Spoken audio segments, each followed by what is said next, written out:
bonjour à toutes et à toutes, bienvenue dans Libre Ensemble. Je suis ravie de vous accueillir pour ce nouveau rendez-vous de la laïcité. En ce 6 février, c'est la journée internationale de la tolérance zéro à l'égard des mutilations génitales féminines, appelée souvent excision. Mais on va le voir, ça dépasse bien plus ce terme. On va le voir avec nos invités. Ces mutilations sont largement méconnues. Voilà, elles sont pétries d'idées reçues. Ce pourquoi, aujourd'hui, nous allons les déconstruire avec nos trois invités. Bonjour à vous trois. Je suis ravie de vous recevoir. Fabienne, tout d'abord. Fabienne Richard. Bonjour. Bonjour, bonjour. Vous êtes directrice du GAMS Belgique. Alors le GAMS, c'est quoi? C'est le groupe pour l'abolition des mutilations sexuelles, une association créée en 1996. Vous m'arrêtez si je me trompe. Vous êtes aussi sage-femme au Centre médical d'aide aux victimes de l'excision au CHU Saint-Pierre. Et vous donnez des formations comme sage-femme, notamment dans l'école de santé publique de l'ULB. C'est bien cela, Fabienne. Nous avons aussi Mariama Ba. Excusez-moi, Mariama, comment allez-vous? Ça va et vous? Vous êtes d'origine guinéenne, maman de 4 enfants. Vous avez intégré l'équipe du GAMS Belgique en tant que coordinatrice des relais communautaires Community Voices. On va voir ce que c'est avec vous dans quelques instants. Vous êtes formée en administration des affaires, en projets socioculturels, en médiation interculturelle aussi. Vous avez vous-même été victime d'une excision et vous avez protégé vos filles. Vous allez nous raconter votre parcours. Et enfin, Marianne.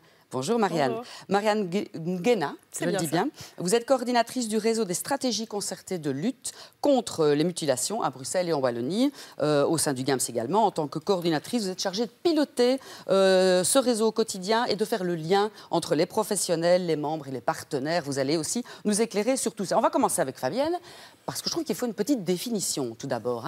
Les mutilations génitales féminines, ce n'est pas que l'excision, mais c'est quoi exactement?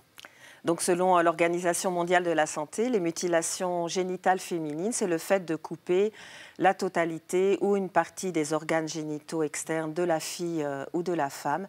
Et effectivement, il y a différents types. Donc, l'Organisation mondiale de la santé donne 4 types différents, mais si on veut, voilà, pour le public, le grand public, expliquer plus simplement, on a 2 grands types, c'est-à-dire on a l'excision où on a coupé le clitoris et les lèvres internes, et l'infibulation qui est le fait de fermer ensuite le sexe de la femme, donc c'est-à-dire qu'on coud ensemble les grandes lèvres pour laisser un tout petit orifice pour le sang des règles et les urines. Donc on peut imaginer les conséquences. Donc ce n'est pas, il y a des conséquences immédiates qui sont l'hémorragie, on peut mourir d'hémorragie, et les conséquences à long terme qui sont des douleurs chroniques, des douleurs pendant les rapports sexuels. Et moi, en tant que sage-femme, voilà, j'ai travaillé dans beaucoup de pays d'Afrique subsaharienne, entre autres en Somalie, où on pratique l'infibulation. Et ce qui m'a le plus marqué en tant que sage-femme, c'est de voir des bébés complètement coincés, qui n'arrivaient pas à sortir à cause de la cicatrice. Évidemment, il est entendu que tout ça est pratiqué, non pas dans un endroit sain, stérilisé, dans un hôpital. Non, c'est fait dans des milieux évidemment non stériles, donc c'est très dangereux pour la santé, évidemment. Oui, donc la plupart du temps, c'est fait à la maison, ça peut être fait dans les toilettes, à même le sol. Maintenant, il y a de la médicalisation, il y a des pays comme l'Égypte où on médicalise, mais là, on est vraiment contre en tant que GAMS Belgique, mais l'OMS aussi, parce que c'est comme si on institutionnalisait la pratique. Oui, tout à fait. On va voir avec vous, est-ce que des reconstructions sont possibles après toutes ces mutilations? Oui, tout à fait. Donc, en Belgique, on est doté de 2 centres accrédités par l'INAMI-RISIF. Donc, il y a l'UZ de Gand et le CHU Saint-Pierre où je travaille le mardi matin. Donc, c'est le centre C'est ma vie, centre médical d'aide aux victimes de l'excision. Et là, on offre une approche globale, holistique. Donc, moi, je suis la première personne que les femmes voient, où j'essaie de voir leurs besoins. Et ensuite, elles voient docteur Martin Caillet, le gynécologue. On a des collègues sexologues, psychologues. Et donc, l'idée, c'est d'avoir une prise en charge globale. Et on propose la reconstruction du clitoris, qui est remboursée, en fait, totalement. Donc, on a un accord avec l'INAMI, et ça, il faut le savoir, c'est complètement gratuit. D'accord. Reconstruction donc physique, qui est très important pour le psychologique également, mais comment se reconstruit-on psychologiquement? On peut aussi faire appel à vous, vous vous occupez aussi de cette partie, parce que c'est une épreuve, j'imagine, terrible, qu'il faut reconstruire année après année. Tout à fait, et toutes les femmes ne sont pas demandeuses d'une reconstruction physique, donc certaines femmes sont demandeuses, et d'autres, en fait, par un accompagnement avec la sexologue, avec la psychologue, vont retrouver l'estime d'elles-mêmes. Et ce n'est pas propre aux hôpitaux, donc des organisations à base communautaire comme le GAMS Belgique propose aussi un accompagnement, donc soit individuel au niveau psychologique, mais soit aussi en groupe. Et il y a la force du groupe, en fait, par les pairs, donc par d'autres femmes qui ont vécu la même chose. On se raconte nos histoires et on se met debout et en marche, je dirais. Voilà. Est-ce que c'est une étape importante de pouvoir libérer la parole, d'en parler, d'aider à reconstruire et de ne pas passer tout ça sous silence? Et aussi, comment est-ce qu'on forme les psychologues, les gynécologues? Je suppose que dans leurs études, jamais ils n'ont eu de cursus pour gérer ce genre de cas, j'imagine. Alors, c'est une des revendications principales du GAM, c'est l'intégration de la question des mutilations génitales féminines dans les curriculums de base. Et donc, il y a l'ARES, qui est l'agence en fait, de la recherche et de l'enseignement supérieur, qui a donné ses recommandations pour l'intégration dans le curriculum, mais on en est encore loin. Donc voilà, on lance un appel aujourd'hui pour passer à l'action, parce que je trouve ça toujours dommage quand je vois une jeune sage-femme qui a fait 4 ans d'études et qui sort de l'école sans... Voilà. Le nez un peu... Tout à fait, sans avoir... ça concerne combien de femmes? Parce que, est-ce que on voit ça de plus en plus? Est-ce que, comme la parole se libère, forcément, vous avez de plus en plus de femmes qui viennent vous trouver? Comment est-ce qu'on pourrait chiffrer? Est-ce qu'il y a un chiffre en Belgique? Ça concerne combien de femmes et de filles? Tout à fait. Donc, il y a une étude qui date un peu. On est en train d'en faire une nouvelle, mais on aura les chiffres qu'en mai-juin. Mais la dernière étude, les chiffres sont au 31 décembre 2016. On était à 17 000 femmes excisées qui vivent sur le territoire. Et 8 000 petites filles à risque, dont des petites filles qui sont nées de mamans excisées, qui sont à risque d'excision s'il n'y a aucun travail de prévention. Et donc, c'est là où le GAM s'intervient dans la prévention. Prévention, communication, explication, j'imagine. Il y a un chiffre aussi qui circule, 200 millions de femmes de par le monde et des millions sans doute de petites filles à risque, et pas dans les zones auxquelles on pense. On va le voir aussi avec vous. Marianne, les idées reçues, il y en a beaucoup. On ne sait pas vraiment quantifier, mais on sait qu'on dit que ça vient de... Voilà, les mutilations génitales sont pratiquées qu'en Afrique subsaharienne. Or, ce n'est pas vrai. Vous en avez d'ailleurs dans votre brochure, qu'on pourra se procurer, on montrera en fin d'émission, dénombré 13. Il y a 13 idées reçues vraiment urgemment à déconstruire, mais alors s'il faut en épingler 1, 2, 3, ce seraient lesquelles? Lesquelles font le plus de tort et de mal? Premièrement, il faut dire que ces idées reçues naissent finalement du fait que les mutilations génitales féminines sont mal méconnues par le grand public. Et c'est à l'issue justement de ce constat-là qu'on a pu éditer cette brochure. Et si j'avais à piocher parmi ces 13 idées reçues, je dirais premièrement, comme je reviens sur celle que vous avez annoncée, que les mutilations génitales féminines sont pratiquées exclusivement en Afrique subsaharienne. Bien évidemment, c'est faux. Comme vous l'avez dit tout à l'heure aussi, d'après l'UNICEF, on parle d'environ 200 millions de femmes et de filles qui sont concernées par les mutilations génitales féminines dans le monde. D'accord. On les retrouve où, alors, les autres régions? Dans les pays d'Asie et du Moyen-Orient, donc l'Iran, le Pakistan, l'Inde, l'Indonésie, dans les communautés kurdes en Syrie et en Irak. Et on a aussi dans les communautés indigènes en Colombie, les Zambéras. Donc voilà, c'est pas que... En Égypte aussi? En Égypte également. Donc voilà. Et pour revenir également sur un rapport qui a été publié par le Réseau européen de lutte contre les mutilations génitales féminines et Equality Now. Donc les conclusions de ce rapport montrent justement que les mutilations génitales féminines sont constatées dans un peu plus de 90 pays dans le monde. Donc voilà, il faut sortir du spectre de... Voilà. On l'ignore aussi, ça se pratique en Belgique. Vous voulez dire, on est à l'abri de... Il y en a quand même? On a eu des cas. On a eu des cas, on a des petites rumeurs comme quoi, des rumeurs, Certes, en Belgique, la loi interdit fermement la pratique de l'excision, mais on a eu des cas des parents qui, lors de cas de voyage, de retour au pays, pourraient, sous pression familiale, faire subir l'excision aux enfants. Mais il faut préciser qu'en Belgique, à ce niveau-là, on est bien, on a une loi qui interdit justement l'excision. Donc ça c'est pour la première idée reçue. Donc une deuxième encore qui me vient en tête, c'est finalement celle de dire que les mutilations génitales féminines sont pratiquées par les communautés musulmanes. Donc, bien évidemment, encore, c'est faux. Donc, il faut dire que les mutilations génitales féminines sont pratiquées aussi bien par les communautés musulmanes que par les communautés chrétiennes. Donc, c'est le cas au Burkina Faso ou en Sierra Leone, où la plupart des communautés qui pratiquent les mutilations génitales féminines sont plus chrétiennes. Et donc, et dans les communautés musulmanes, telles qu'au Maroc et en Tunisie, il y a des communautés musulmanes qui ne pratiquent pas les mutilations génitales féminines et aucun texte religieux. C'est plutôt lié à la tradition qu'à la religion. C'est une norme sociale, on va dire, une norme orale et sociale et qui n'est écrite dans aucun texte religieux. Bien évidemment, les leaders religieux s'opposent formellement à cette pratique. Donc c'est important de pouvoir le préciser ici. Et j'entends également beaucoup, comme troisième idée reçue qui me vient en tête comme ça, c'est que les personnes qui pratiquent les mutilations génitales féminines sont généralement catégorisées comme des barbares, des personnes irrationnelles. C'est vrai que, voilà, c'est vrai qu'on connaît les conséquences des mutilations génitales féminines qui peuvent entraîner la mort. Et donc, mais c'est important aussi de pouvoir voir la situation de manière globale. Certes, les mutilations génitales féminines sont très nocives pour la santé mentale et physique des femmes concernées. Et donc, la première réaction qu'on aurait, ce sera vraiment de se dire « Ah, mais ce sont des barbares qui pratiquent ». Mais il faut voir la pratique globale. C'est-à-dire que les mutilations ne concernent pas que la sphère privée de la famille et va au-delà. Donc les mutilations génitales féminines sont généralement considérées comme un rite de passage obligé dans certaines communautés. Donc on passe de petite fille à femme.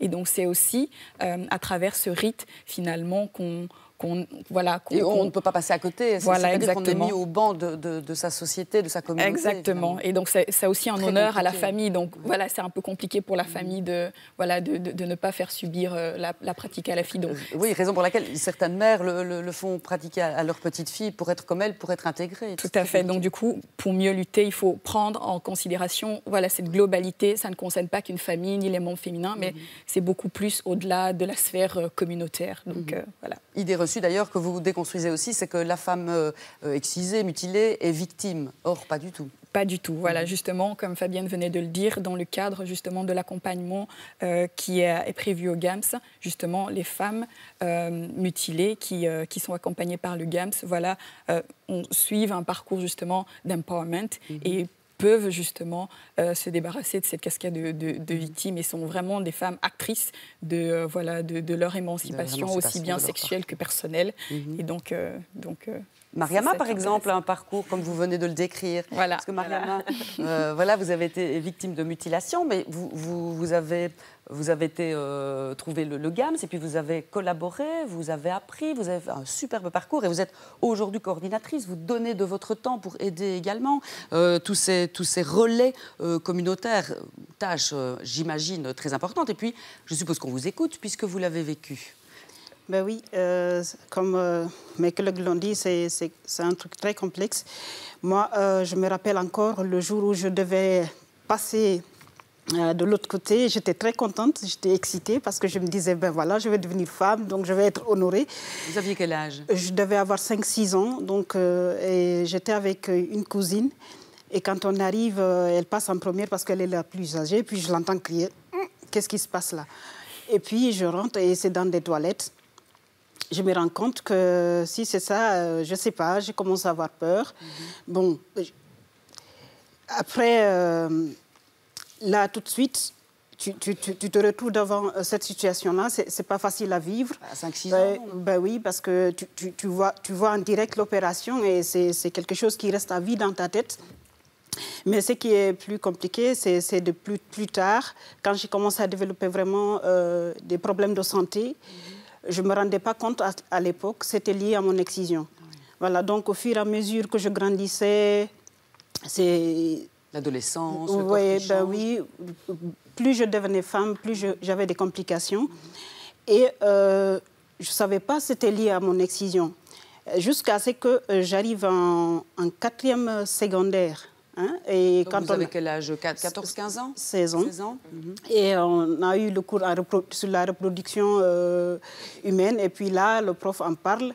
Et quand il parle des conséquences, je suis là. J'ai comme l'impression qu'il parlait de moi. Et puis là, ça commençait vraiment à me tiquer. Alors que... Vous étiez en Belgique à ce moment-là? Non, j'étais en Guinée. Je suis née et grandie en Guinée. Et puis, alors que, comme la Guinée, c'est un pays laïque, il y a des communautés qui ne le font pas. Et puis, des fois, dans les discussions, on dit à nos amis, mais non, il faut le faire parce que ceci, cela. Mais là, je commence à me poser des questions. Et puis, plus tard, quand j'étais au lycée, j'étais dans une ASBL, enfin, un club littéraire où je faisais du théâtre. Et dans le sérieux qu'on faisait, on était appelés à collaborer beaucoup avec des institutions publiques ou alors des ONG qui sont en train de de travail sur l'émancipation de la jeune fille et de la femme. Et donc, ils nous demandaient de faire des sensibilisations via le théâtre. Et là aussi, j'ai beaucoup appris et je me suis rendu compte, en fait, que tous ces problèmes que j'ai, des problèmes récurrents, étaient liés à mon excision. Et puis, moi, j'ai beaucoup sensibilisé dans ça. Et puis, à 24 ans, je me suis mariée. Et là aussi, ça n'a pas été facile dans la vie de couple. Et puis, à mon premier accouchement, là, sur ma table d'accouchement, quand on me dit c'est une fille, je me suis posé la question. Pourquoi va-t-elle subir ce que j'ai vécu? Pourquoi serais-je obligée de la faire passer par là? Là, je me suis promis sur cette table-là que jamais je n'exciserai mes filles. Et puis, mon mari, il sait aussi comment cette pratique a fait de notre... ce qu'elle a fait de notre couple. Donc, petit à petit, on s'est dit, finalement, nos filles, c'est nos touches. Donc, on ne va pas les exciser. Et donc, voilà, mes filles ont grandi. Et puis, des fois, j'en ai jamais parlé. Et puis, un jour, je rentre du boulot. Et puis, il y a ma fille qui me dit, « Maman, tu peux m'expliquer pourquoi tu ne m'as pas excisée ?» J'étais là, mais qui t'a parlé de l'excision? Parce que voilà, il y a des gens qui viennent, lui disent, des parents. Je lui ai posé la question, qui est venu ici? Elle dit non, personne. Je dis, dis-moi qui est venu te parler de l'excision. Là, c'est tante telle qui est venue me parler. Je dis, écoute, moi, je ne peux pas le faire. J'en ai beaucoup souffert et je ne veux pas que tu passes par là parce que c'est vraiment quelque chose qui n'est pas bon pour ta santé. Donc, du coup, elle avait 6-7 ans comme ça. Donc, à chaque fois, les gens venaient me demander quand est-ce que tu veux le faire. Ma mère est venue me voir. J'ai dit non. Maman, tu sais combien de fois j'en ai souffert, combien de fois on est allé à l'hôpital, combien de fois tu t'es levé très tôt le matin pour me préparer un petit déjeuner avec des écorces parce qu'à l'hôpital, on avait arrêté à un moment donné. Donc votre propre maman. Bah oui, oui, mais elle était vraiment là. Moi, je voulais quand même refaire ça pour vos filles. Bah oui, elle m'a posé la question. Je lui ai dit non. Je lui ai dit, tu sais très bien comment j'en ai souffert. Je n'ai pas envie de le faire à mes filles. Et voilà. Et puis, quand ma première fille a eu 9 ans, j'ai perdu mon mari. Donc, du coup, c'était vraiment là devenu compliqué de pouvoir continuer à les protéger. Toute seule. Voilà. Donc, ça ne devait pas être facile de faire face à toute la communauté seule. C'est clair, c'est clair. Il y a les pressions qui commencent et je dis non. Mais le problème, si je dois continuer à les travailler, on peut aller prendre mes filles à l'école. On peut me dire non, laisse ta fille, elle va venir passer la nuit chez moi. Donc, il y a tout le temps des propos contre votre volonté. Voilà. Donc, je n'avais pas vraiment la chance de continuer à les protéger comme je le voulais. Donc, j'ai choisi de partir. Et c'est comme ça que j'arrive ici en Belgique en 2016. Et c'est comme ça que j'ai rencontré le GAMS et qui m'ont beaucoup aidé dans mon intégration, dans l'intégration de mes enfants. Heureusement que vous étiez là. Ben oui. Ben oui. Preuve que le GAMS a une importance cruciale. Ils ont vraiment joué un très grand rôle dans cette démarche. Et quand j'arrive ici, ils m'ont beaucoup aidé, sincèrement. Et j'ai participé, par exemple, au dernier vendredi du mois. C'était extraordinaire de se retrouver avec toutes ces femmes et se rendre compte qu'on n'est pas seul. Il y a d'autres qui en ont vécu et qu'on est en train de travailler ensemble et de lutter ensemble. Et ça, c'était vraiment quelque chose de bien. Et puis, mes enfants aussi venaient dans les activités du mercredi. Et c'était vraiment super. Voilà. Est-ce que vous sentez qu'il y a vraiment un élan qui est en train de se faire en Belgique, en France, le GAMS est étendu en Europe aussi. Est-ce que les communautés sont prêtes ici, évidemment, mais là-bas aussi? Est-ce qu'il y aura du changement? Est-ce que le changement est possible? Le changement est possible, mais il sera long. Comme elle a expliqué que ce n'est pas facile. Ce n'est pas que la famille. Moi, je sais que, par exemple, j'ai beaucoup de mes sœurs qui n'ont pas excisé leur fille. D'accord? Vous voyez des familles qui ne veulent pas. Mais c'est les grands-parents qui le font, ou alors c'est les tantes, des fois, c'est quelque chose qui nous dépasse. Donc, ce n'est pas évident. Comme je l'ai dit, j'ai participé à des sensibilisations, et des sensibilisations continuent à se faire. Moi, dans mon pays, si je ne me trompe pas, depuis 1965, elle est interdite. Donc, j'ai été excisée dans les années 90. C'est pour vous dire que ce n'est pas évident. Mais je pense que plus on fait des actions, plus on ira vers l'abolition, mais ça ne va pas être dans les années à venir parce que c'est un très long combat. Ou certains pays seront peut-être plus rapides que d'autres. Ouais. Est-ce que vous voyagez? Est-ce que vous retournez? Vous êtes retourné en Guinée ou pour le moment vous n'avez pas osé? Non. Est-ce que c'est dangereux pour vous de retourner en Guinée, de revoir votre communauté? Oui, moi, c'est quelque chose que j'ai toujours défendu. Hein. J'ai toujours défendu qu'il faut arrêter.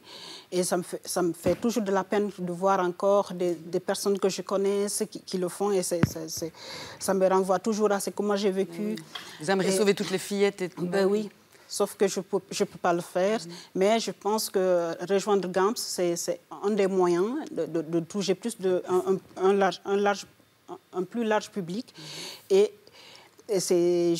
j'ai envie d'y aller. Moi, je peux aller, mais je sais que mes deux filles qui ne sont pas excisées, tant qu'elles ne seront pas à leur majorité, ça va être compliqué de le faire partie. Protéger. Ouais. Fabienne et Marianne, est-ce que vous voyagez? Est-ce que vous allez dans différents pays pour secourir, pour aider, pour un peu éduquer, un peu parler, commencer à déconstruire les choses? Qui veut répondre, Fabienne? Voilà, en fait, le GAMS, son activité principale, c'est ici en Belgique au niveau des communautés migrantes, mais on a quand même 2 projets actuellement. On en a un au Sénégal, en Casamance, au sud de Dakar, et en fait, c'est la région d'origine de la fondatrice du GAMS. Donc, Madame Diallo Kadidiatou, qui a fondé le GAMS il y a 26 ans. Et c'est normal, ça lui tient à cœur parce que c'est là où elle est née, où elle a grandi. Donc là-bas, on a un projet qui s'appelle le Pacte pour l'éducation, où on signe un contrat avec les parents en disant vous recevez tous les mois 15 €, mais ça doit servir à aller pour l'école et que les filles ne soient pas déscolarisées par le mariage forcé ou par l'excision. Donc on est dans 3 villages. Et sinon, récemment, il y a la coopération allemande qui a demandé aussi l'aide du GAMS en Guinée, justement, voilà, le pays de Mariama. Et j'étais à Mamou en juillet, je retourne en mars. Mais nous, on n'est pas là non plus pour prendre la place des associations sur place. Donc on vient que si on nous demande. Voilà, c'est ça. Mais on n'est pas là, parce qu'il y a plein d'associations super dynamiques sur place aussi. Comment, Marianne et Fabienne, aborder ces questions-là avec les enfants, que ce soit ici ou ailleurs? Donc je réponds, oui, voilà. Voilà. Donc au niveau des enfants, c'est super important de ne pas parler au-dessus de leur tête. Parce que souvent, les questions, déjà c'est tabou, donc dans le pays, les enfants, dans les pays d'origine, ne savent pas pourquoi ils ont été excisés. Parfois, ils le voient comme s'ils avaient été punis, ils avaient été méchants, donc ils ne comprennent pas que la veille, ils peuvent être en train de jouer dans la cour, être sur les genoux de leur maman qui leur fait plein de bisous, et puis le lendemain, c'est leur propre mère qui leur prend la main pour l'emmener chez l'exciseuse, alors que c'est au moment où on est en train de construire son estime de soi, et en tant qu'enfant, on peut le vivre comme une trahison parentale. Et après, comme plus tard, quand on est adulte, un manque de confiance dans les gens, parce qu'on a été trahi quand on était enfant. Et donc, quand je vois des enfants en consultation, je leur parle directement à eux, et pas à la maman en parlant de l'enfant. Et donc ça, c'est important de trouver les mots selon les âges. On a créé des outils. Donc maintenant, en consultation, quand je vois des enfants, elles ont le choix. Les filles, elles peuvent colorier, elles ont des petits collages, enfin, des choses qui traitent du corps humain. Donc c'est une manière de parler du corps. Et juste pour dire aussi qu'on a une chance en Belgique, c'est qu'on peut obtenir la protection internationale pour être protégé de l'excision. Donc en fait, comme Mariama l'a fait et comme beaucoup de femmes l'ont fait, parfois c'est pas possible sur place de trouver une protection interne, c'est-à-dire dans son pays. Donc on est obligé de migrer, et souvent avec beaucoup de peine, mais on migre avec ses enfants en Belgique ou dans un autre pays européen, et on demande une protection internationale au nom de l'enfant. Voilà. Et ça, c'est important d'expliquer à l'enfant pourquoi elle est là aussi, et parce qu'elle devra avoir un examen médical pour montrer qu'elle n'a pas été excisée. La maman doit avoir un examen médical pour montrer qu'elle est excisée, et c'est pas rien. Hein, vous arrivez... Prouver qu'il y a danger, quoi. Ouais, et vous arrivez dans un nouveau pays, des fois vous connaissez pas la langue. Vous donnez toute votre intimité. Et alors, vous devez passer sur la table gynéco. Et moi, je ne m'habitue pas, en fait. Je fais moi-même ces examens-là, mais j'essaye de mettre toute l'humanité possible, parce que je me dis, voilà, vous êtes obligés. Et j'explique pourquoi, mais c'est pas évident. Marianne, il nous reste 4 minutes, donc il y a encore tellement de choses à dire et il va falloir que vous reveniez. Marianne, vous travaillez sur le réseau de stratégie concertée.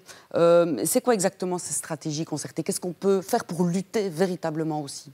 Le réseau des stratégies concertées est un réseau d'acteurs et d'actrices belges, provenant de divers secteurs, aussi bien les professionnels de la santé, l'éducation et bien d'autres concernés par les thématiques des mutilations génitales féminines.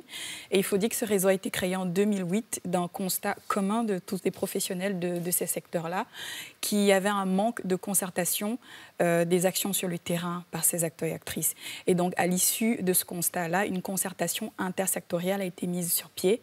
Et donc, dans ce réseau-là, les membres de ce réseau et les personnes, au cours d'une année, voilà, viennent échanger leurs pratiques à travers... Parce que c'est important que tout le monde travaille, évidemment. À travers des ateliers thématiques et voilà. Et au-delà de changer les pratiques, c'est vraiment d'en ressortir avec des bonnes pratiques et justement pour pouvoir harmoniser et améliorer la prise en charge et l'accompagnement des femmes concernées par les mutilations génitales féminines. Ce qu'il faut dire, qui n'a pas encore été dit, mais ça sous-tend tout ce débat évidemment, mais c'est que ces mutilations, elles font partie des violences faites aux femmes parce que, c'est vraiment des violences genrées, parce qu'elles sont femmes. C'est un problème extrêmement complexe et j'ai envie de demander...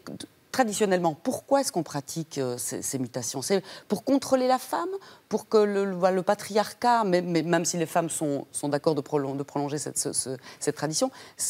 Marianne, répondez-moi, c'est vraiment quelque chose qui est de l'ordre du contrôle de la femme? Bien évidemment. Hein. Donc voilà, comme j'ai dit tantôt, c'est un rite de passage, voilà. Et voilà, il y a aussi plusieurs autres causes, hein, comme c'est pour la religion, mais c'est bien évidemment faux. La fibulation, c'est pour ne pas faire l'amour. Voilà, c'est le contrôle du corps et de la sexualité. Avant le moment où on a femmes. décidé que la femme ferait l'amour. Tout à fait. Donc c'est vraiment un outil de contrôle du corps, mais aussi de la sexualité de la femme. Donc c'est vraiment pour cela que nous travaillons également beaucoup plus profondément sur les approches qui visent à transformer les approches en matière de genre, les approches transformatrices en matière de genre, qui requestionnent la façon dont on est socialisé en tant que jeune fille, en tant que jeune garçon, et pouvoir finalement se défaire de ces normes sociales et pouvoir accéder à un plein épanouissement sexuel et physique des femmes. Oui, vous avez dit jeune garçon, parce qu'évidemment là aujourd'hui c'est la journée tolérance zéro des mutilations féminines, mais il y a des mutilations masculines évidemment sur certains jeunes garçons. Ça pourra faire l'objet d'une autre émission. Encore en quelques mots, quelles sont les actions que vous allez poser là, que vous avez posées vendredi, ça n'a pas pu passer inaperçu. Vous avez mis place de la Monnaie un énorme clitoris qui vous a été prêté parce que ça circule en Europe. Pourquoi est-ce qu'on fait ça ? Alors là, on en a emmené un petit, parce que le nôtre faisait 5 mètres, et on l'a mis place de la Monnaie, donc j'espère que vous êtes venus, en tout cas vous avez dû le voir sur les réseaux sociaux. Voilà, donc c'est le gang du Clito à Paris qui, l'année dernière, pour le 8 mars, l'avait mis devant la Tour Eiffel, parce que la Tour Eiffel, c'est phallique, alors il fallait faire un contrepoids, et en disant le clitoris est trop caché, jusque-là il n'était pas dans les livres d'anatomie, il a mis beaucoup de temps beaucoup de jeunes filles ignorent encore ce qu'est un clitoris. Voilà, il y a des femmes, des jeunes filles, des jeunes hommes qui ne savent pas encore à quoi ça sert, comment l'utiliser. Et nous, on est là, en fait, aujourd'hui, pour le 6 février, pour en parler sans tabou, sans rougir, et en pensant que tout le monde serait plus heureux, sans doute, s'il savait comment ça fonctionnait, et surtout pour le préserver. Parce qu'en tant qu'association qui lutte contre l'excision, en fait, on cherche à le faire connaître, mais surtout à ce qu'il reste intact. Évidemment, le protéger au maximum. On peut aller voir toute d'autres informations sur www.gams.be, c'est votre site internet. Merci beaucoup. Vous reviendrez avec les chiffres, alors les résultats de l'étude, de l'enquête. On vous recevra à nouveau et avec d'autres. Merci beaucoup Fabienne, Marianne et Mariama d'avoir été sur ce plateau. Merci à tous de nous avoir suivis. Rendez-vous la semaine prochaine pour un autre rendez-vous de la laïcité. À très bientôt. Merci.